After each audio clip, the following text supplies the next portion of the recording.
Thank you, Rocco. What a proud moment to be able to introduce your daughter. Caroline is a sophomore, and she's an honor student at Holy Redeemer High School. And she's very active in the St. Jude's Parish, where she serves as a lector, a cantor, an altar server, and sometimes in the folk group. And she's on the youth advisory board. And last year, she was one of those young people who marched in the March for Life. Last year, as a freshman, Caroline competed in the National History Day competition, where students were told to select a theme that had to do with a debated topic.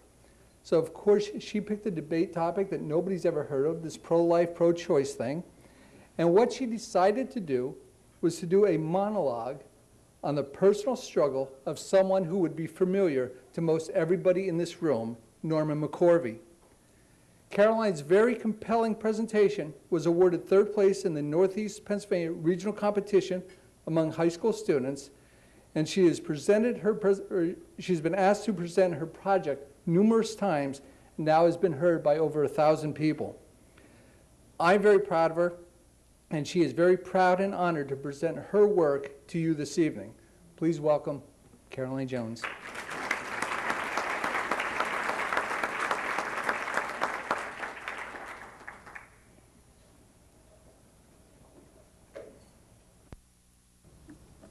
I am Norma McCorvey. I'm 22 years old and pregnant.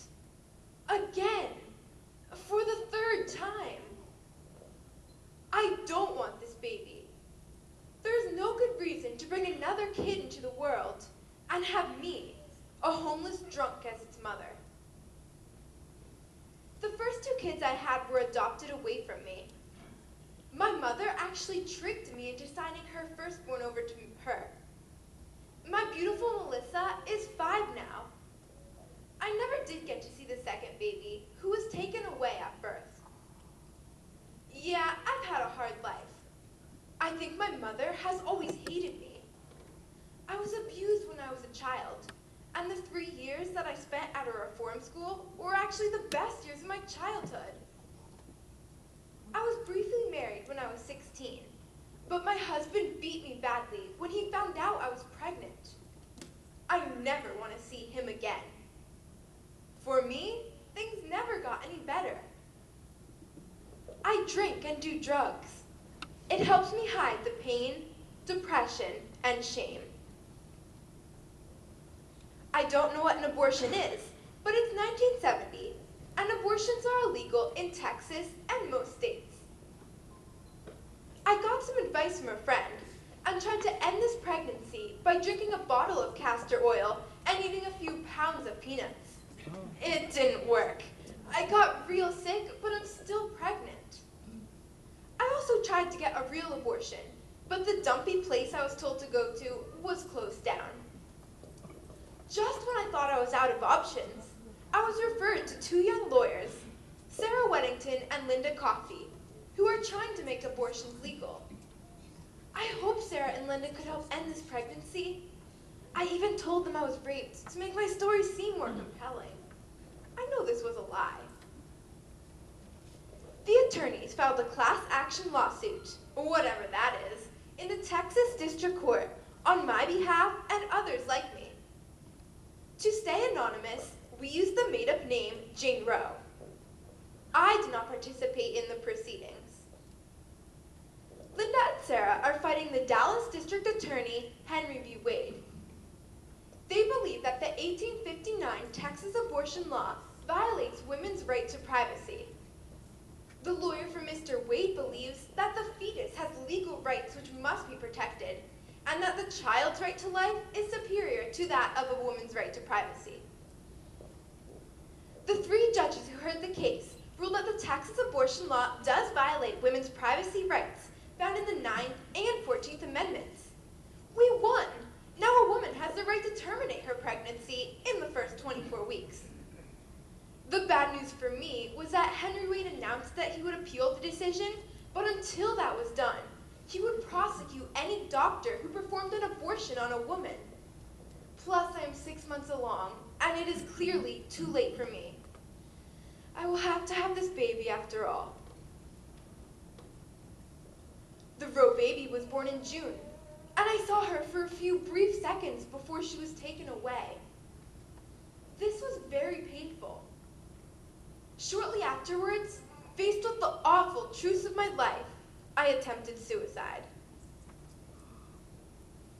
The Roe v. Wade lawsuit reached the Supreme Court on December 13th, 1971. The court only had 7 members and 2 vacancies at that time. Chief Justice Warren Burger believed this case was so important it should be heard when the court was at full strength with all 9 members. It was re-argued on October 11th, 1972. On January 22nd, 1973, by a 7-2 vote, the court decided to uphold the decision in favor of me, Jane Roe.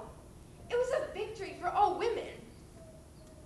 Justice Harry Blackmun wrote the majority opinion, which stated that the right of privacy includes a woman's decision to terminate her pregnancy, and the unborn is not a protected person, as defined by the 14th Amendment.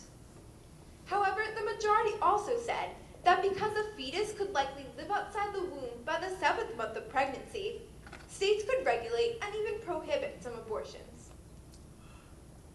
Ironically, as Jane Roe, I did not find out about this landmark decision until I read about it in the papers. No one, except for the attorneys, knew that I was Jane Roe. The decision did not end the debate. It had only fueled it. Anti-abortion advocates wanted Jane Roe dead. They said I was a baby killer.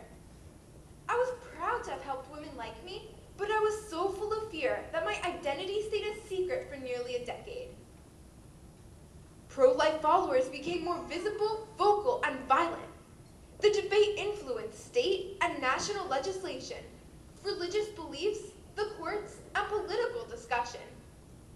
Many court challenges have ensued. By the 1980s, the debate was at a fever pitch, and the Roe decision was really under attack. It is time for me to go public and support the decision that bore my other name. In 1984, for the whole world to see, Jane Roe's identity became known. Norma McCorvey and Jane Roe publicly became one and the same. In 1989, Hollywood even made a movie about my life and the decision. The same year that my house was shot up in a drive-by shooting while I was in it. I never thought that my advocacy for choice in women like me would ever inspire such hatred and violence. Some of these pro-life groups are nuts. Can't they just see I'm trying to help? Prior to the decision, approximately 1 million women had illegal abortions each year.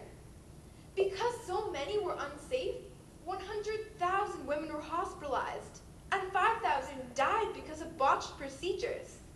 The only way to keep abortions safe is to keep them legal. During the 90s, I worked for a couple of different abortion clinics. What I witnessed, though, really shocked me. 20 years ago, I was told that an abortion was just removing some tissue, and that my lawsuit would be helping truly desperate and needy women. It was never about birth control or killing babies.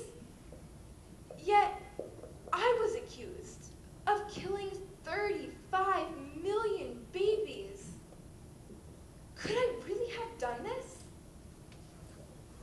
The longer I spent in abortion clinics, the more disillusioned I became. Mothers are being deceived and lied to. The emotional suffering is great, and babies do die. I have come to the belief that abortions are a violent act that kills a human being and destroys the peace of mind of a mother forever. I can't take this anymore. This needs to change. Abortions stop a beating heart. Roe v. Wade was based on a bunch of lies, and it needs to be reversed. I don't want to be the Jane Roe as the world now knows her. On August 8, 1995, I was baptized a Roman Catholic at 47 years of age. I am proud to be 100% pro-life. I have made a lot of poor decisions and spent a good portion of my life drunk, on drugs, angry, ashamed, and fighting for a cause that is wrong. I often ask for forgiveness and mercy. The pro-life, pro-choice debate is sure to continue. I've even been arrested trying to undo what was done in 1973. But the productive parts of my life, as I reflect on them, have been trying to speak up for those who cannot speak up for themselves. I am still doing that. These days, though, Norma McCorvey is doing the speaking, not Jane Roe. Thank you.